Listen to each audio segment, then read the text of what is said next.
Colours Kannada ವಾಹಿನಿಯಲ್ಲಿ ನಂದಗೋಕುಲ ಎನ್ನುವ ಧಾರಾವಾಹಿಯು ಇದೇ ಬುಧವಾರದಿಂದ ರಾತ್ರಿ 9 ಗಂಟೆಗೆ ಪ್ರಸಾರವಾಗಲಿದ್ದು, ಈ ಧಾರಾವಾಹಿಯಲ್ಲಿ 3 ನಾಯಕರಿದ್ದು, ಆ 3 ನಾಯಕರಿಗೆ ನಾಯಕಿ ಯಾರಾಗ್ತಾರೆ ಅನ್ನೋದನ್ನ ಇವತ್ತಿನ ವಿಡಿಯೋದಲ್ಲಿ ನೋಡೋಣ ಬನ್ನಿ.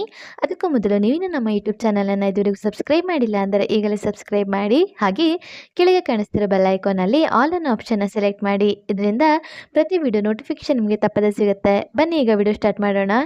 ಕಲರ್ಸ್ ಕನ್ನಡ ವಾಹಿನಿಯಲ್ಲಿ ಹಳೆ ಹೆಸರಿನೊಂದಿಗೆ ಅದ್ದೂರಿಯಾಗಿ ಆರಂಭವಾಗುತ್ತಿರುವ ನಂದಗೋಕುಲ ಧಾರಾವಾಹಿಯು ಒಂದು ರೀಮೇಕ್ ಧಾರಾವಾಹಿಯಾಗಿದ್ದು, ಇದು ತಮಿಳಿನ ಪಾಂಡಿಯನ್ ಸ್ಟೋರ್ 2 ಎನ್ನುವ ಸೀರಿಯಲ್ನ ರೀಮೇಕ್ ಆಗಿರುತ್ತದೆ. ಹೌದು, ಈಗ ಇದೇ ಧಾರಾವಾಹಿಯನ್ನ ಕನ್ನಡದಲ್ಲಿ ನಂದಗೋಕುಲ ಎನ್ನುವ ಹೆಸರಿನಲ್ಲಿ ಆರಂಭಿಸಲಾಗುತ್ತಿದ್ದು, ಈ ಧಾರಾವಾಹಿಯಲ್ಲಿ ಗಟ್ಟಿಮೇಳ ಧಾರಾವಾಹಿ ಖ್ಯಾತಿಯ ಅಭಿದಾಸ್, ಅಮೃತಧಾರೆ ಧಾರಾವಾಹಿ ಖ್ಯಾತಿಯ ಯಶವಂತ್ ಹಾಗೂ ಲಕ್ಷ್ಮೀ ಬಾರಮ್ಮ ಧಾರಾವಾಹಿ ಖ್ಯಾತಿಯ ವಿಜಯ್ ಚಂದ್ರ ಅವರು ನಾಯಕರಾಗಿ ನಟಿಸುತ್ತಿದ್ದು, ಈ 3 ನಾಯಕರಿಗೆ ನಾಯಕಿಯಾಗಿ ಯಾರೆಲ್ಲ ಇದ್ದಾರೆ ಅಂತ ನೋಡೋದಾದ್ರೆ, ಮೊದಲನೆಯದಾಗಿ ರಾಜಾರಾಣಿ ಸೀಸನ್ 3 ಕಾರ್ಯಕ್ರಮದಲ್ಲಿ ವಿನ್ನರ್ ಆಗಿರುವ ಮೇಘಾ. ಹೌದು, ಮೇಘಾ ಅವರು ಹಲವಾರು ಸೀರಿಯಲ್ಗಳಲ್ಲೂ ಸಹ ಅಭಿನಯಿಸಿದ್ದು, ಈಗ ಇವರು ನಂದಗೋಕುಲ ಧಾರಾವಾಹಿಯಲ್ಲಿ ನಾಯಕಿಯಾಗಿ ಕಾಣಿಸಿಕೊಳ್ಳಲಿದ್ದಾರೆ. ಎರಡನೆಯದಾಗಿ ಮಂಗಳಗೌರಿ ಮದುವೆ ಧಾರಾವಾಹಿ ಖ್ಯಾತಿಯ ಕಾವ್ಯಶ್ರೀ ಗೌಡ.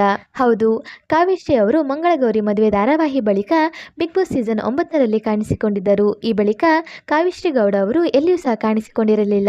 ಆದರೆ ಈಗ ಇವರು ನಂದಗೋಕುಲ ಧಾರಾವಾಹಿಯಲ್ಲಿ ನಾಯಕಿಯಾಗಿ ಕಾಣಿಸಿಕೊಳ್ಳುತ್ತಿದ್ದಾರೆ. ಇನ್ನು ಮೂರನೆಯ ನಾಯಕಿಯಾಗಿ ಉರ್ಜಿತಾ ಅವರು ಕಾಣಿಸಿಕೊಳ್ಳುತ್ತಿದ್ದಾರೆ. ಹೌದು, ಇವರು ಸಹ ಸೋಷಿಯಲ್ ಮೀಡಿಯಾದಲ್ಲಿ ಆಕ್ಟಿವ್ ಆಗಿದ್ದು, ಇವರು ಈಗ ನಂದಗೋಕುಲ ಧಾರಾವಾಹಿಯಲ್ಲಿ ನಾಯಕಿಯಾಗಿ ಕಾಣಿಸಿಕೊಳ್ಳುತ್ತಿದ್ದಾರೆ. ಹೌದು, ಕಾವ್ಯಶ್ರೀ ಗೌಡ, ಮೇಘಾ ಹಾಗೂ ಉರ್ಜಿತಾ ಈ 3 ನಾಯಕಿಯರು ಅಭಿಜಿತ್, ವಿಜಯ್ ಚಂದ್ರ ಹಾಗೂ ಯಶವಂತ್ ಅವರಿಗೆ ನಾಯಕಿಯಾಗಿ ಕಾಣಿಸಿಕೊಳ್ಳಲಿದ್ದಾರೆ. ಆದ್ದರಿಂದ ಕಲರ್ಸ್ ಕನ್ನಡ ವಾಹಿನಿಯಲ್ಲಿ ಪ್ರಸಾರವಾಗಲಿರುವ ನಂದಗೋಕುಲ ಧಾರಾವಾಹಿಯಲ್ಲಿ ಅಭಿದಾಸ್, ವಿಜಯ್ ಚಂದ್ರ ಹಾಗೂ ಯಶವಂತ್ ಅವರಿಗೆ ಕಾವ್ಯಶ್ರೀ ಗೌಡ, ಮೇಘಾ ಹಾಗೂ ಉರ್ಜಿತಾ ಅವರು ನಾಯಕಿಯಾಗಿ ಕಾಣಿಸಿಕೊಳ್ಳುತ್ತಿರುವ ಬಗ್ಗೆ ನಿಮ್ಮ ಅನಿಸಿಕೆ ಏನೆನ್ನುವುದನ್ನು ಕಮೆಂಟ್ ಮೂಲಕ ತಿಳಿಸಿ. ಹಾಗೆ ಈ ವಿಡಿಯೋ ನಿಮಗೆ ಇಷ್ಟ ಆಯಿತು ಅಂದರೆ ಈ ವಿಡಿಯೋಗೊಂದು ಲೈಕ್ ಮಾಡಿ ಮತ್ತು ಶೇರ್ ಮಾಡಿ. ಮತ್ತು ನೀವೇನು ನಮ್ಮ ಯೂಟ್ಯೂಬ್ ಚಾನಲನ್ನು ಇದುವರೆಗೂ ಸಬ್ಸ್ಕ್ರೈಬ್ ಮಾಡಿಲ್ಲ ಅಂದರೆ ಈಗಲೇ ಸಬ್ಸ್ಕ್ರೈಬ್ ಮಾಡಿ. ವಿಡಿಯೋ ನೋಡಿದ್ದಕ್ಕೆ ಧನ್ಯವಾದಗಳು.